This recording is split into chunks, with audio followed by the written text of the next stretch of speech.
Hello, আসসালামু আলাইকুম। Welcome to my channel. আমি মাশকুরা আক্তার আবার নিয়ে আসলাম 2টা সালমন ফিশের রেসিপি। আপনারা আমার পাশে থাকেন, পুরো ভিডিও দেখেন, পুরো ভিডিও দেখে মন্তব্য করবেন। একটু দেখে মন্তব্য করে যাবেন না, দেখে আপনাদের পেজের জন্য অনেক ক্ষতি। এভাবে করবেন না। আমি প্রথম করব মাছের জুড়া। আমি এক পিস সালমন ফিশ নিয়েছি, এটাকে আমি মাছের জুড়া বানাবো। জানি না আপনারা কে কে খান, এটা আমাদের সিলেটিদের অনেক মজাদার একটা রান্না।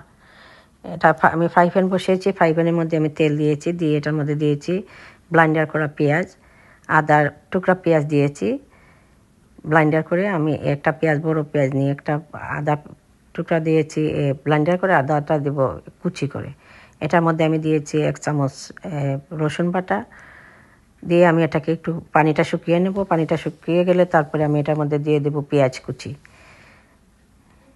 আমি এটার মধ্যে এখন দিতেছি পরিমাণ মতো লবণ, মানে অল্প, আমার মাছের জুড়া বানাবো, এত বেশি না, তাই আমি অল্প পরিমাণ দিয়ে দিয়েছি মাছের লবণ। এই দেখেন আমার পেঁয়াজটাও, পানিটা অলমোস্ট শুকিয়ে গেছে। এখন আমি এটার মধ্যে দিতেছি পেঁয়াজ কুচি। পেঁয়াজ কুচি দিয়ে আমি গুঁড়া মশলাগুলো অ্যাড করে দেব।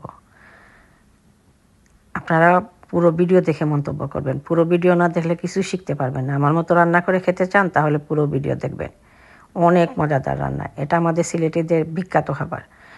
আমি গুঁড়ার মশলা এটার মধ্যে আমি দিছি যে ধনিয়ার গুঁড়ো, জিরার গুঁড়ো, আর দেব হলুদের গুঁড়ো, আর অল্প মরিচের গুঁড়ো দিয়ে আমি এটাকে ভালোভাবে ভেজে নেব একটু পানি দিয়ে। মশলাটাও যদি ভাজা হয়ে যায় তারপরে আমি আমার সালমন ফিশটা দিয়ে দেব। খেয়ে খেয়ে আমার মতো রান্না করে খান, এভাবে একটু জানাবেন। সালমন ফিশ, ও মাই গড, এটা দাম বেশি বা খাইতে অনেক স্বাদ, যদি রান্না করে খেতে পারেন। এই দেখেন আমি এই মাছগুলো আমি করব, জুড়া বানাবো। অন্য এলাকায় কী বলেন আমি জানি না, অন্য ডিস্ট্রিক্টের মানুষে আপনারা কী বলেন, এভাবে রান্না করে খান কি না জানাবেন। এই দেখেন আমার মাছগুলো দেখতে কী সুন্দর, কী লোভনীয়, খেতে অনেক স্বাদ। আমার মশলাটা ভাজা হয়ে গেছে, এখন আমি মাছগুলো ছেড়ে দিতেছি। এখানে বেশি মাছ না, 1 পিস মাছ দিয়েছি। আমরা পিস পিস করে তাকে দোকানে এগুলো আমরা নিয়ে আসি। যারা বিদেশ থাকেন তাদের জন্য অনেক ইজি। আমি রেসিপিটা শেয়ার করতেছি, সবাই রান্না করে খাবেন।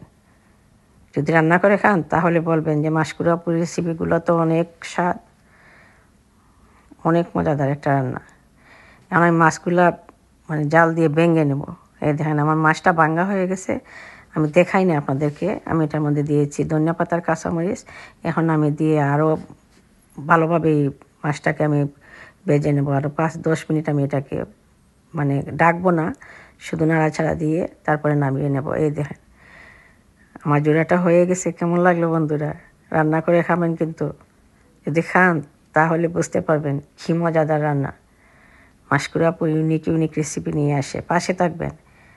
এখন আমি রান্না করব টমেটো দিয়ে সালমন ফিশ।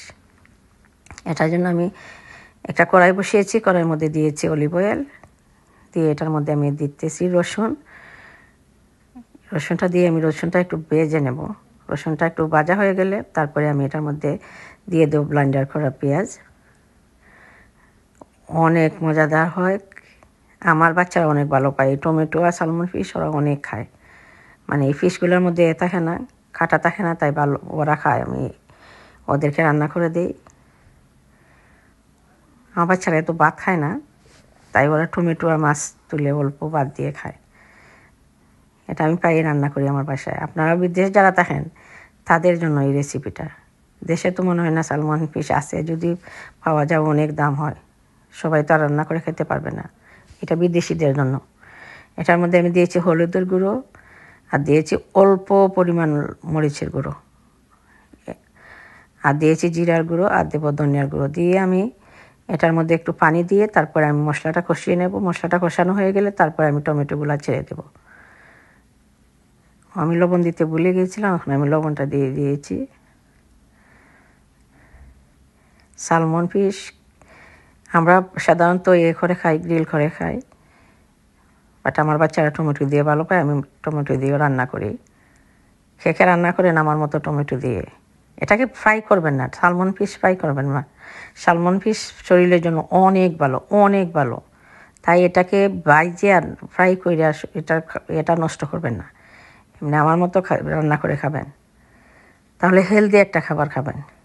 এখানে আমি টমেটো দিয়ে দিয়েছি, এখানে আমি 4টা টমেটো নিয়েছি, মানে মিডিয়াম টমেটো, 4টা টমেটো দিয়ে দিয়েছি। আমি একটু হাফ এটাকে সিদ্ধ করে নেব।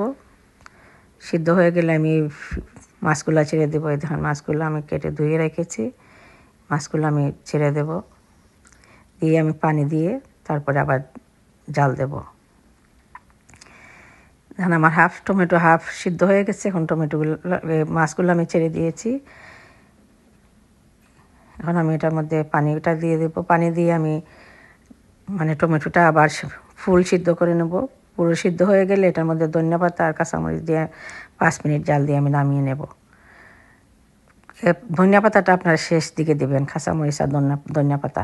আমার রান্নার মানে ট্রিকই হলো আমি নামানোর আগে দিয়ে দিই এগুলা, তারপরে স্মেলটা এত মজাদার হয়, ও মাই গড। আর ধনিয়া পাতা তো সবাই জানেন অনেক মজা করে তরকারি। এই দেখেন আমার তরকারিটা হয়ে গেছে। যদি ভালো লাগে লাইক কমেন্ট করে শেয়ার করে দিবেন। যারা ইউটিউবে দেখেন প্লিজ আমার পেজটা সাবস্ক্রাইব করবেন।